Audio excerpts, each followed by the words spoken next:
Maximum ছেলে মেয়েদের বিবাহের জন্য প্রবলেম হয়, তাদের বলা হয় কোনো অ্যাস্ট্রোলজারের কাছে গেছেন, আপনার মাঙ্গলিক রয়েছেন এবং মাঙ্গলিক থাকলে আপনার বিবাহে সমস্যা আছে।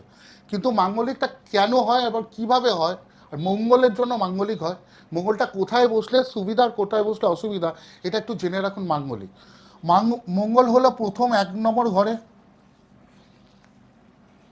4 নম্বর ঘরে, 7 নম্বর ঘরে, 8 নম্বর ঘরে,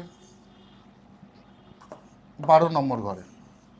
এই সমস্ত জায়গায় যদি মঙ্গল বসে তাহলেই মাঙ্গলিক, তাছাড়া কিন্তু মাঙ্গলিক নয়।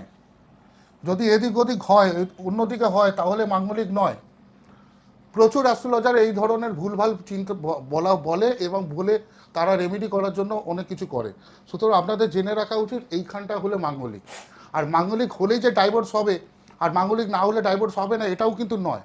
এরপরে আপনাদেরকে ভিডিওতে বোঝাবো ডাইভোর্স হলে এই মাঙ্গলিকের জন্য কী কীভাবে ডাইভোর্স হতে পারে তারও কারণ আমি বোঝাবো।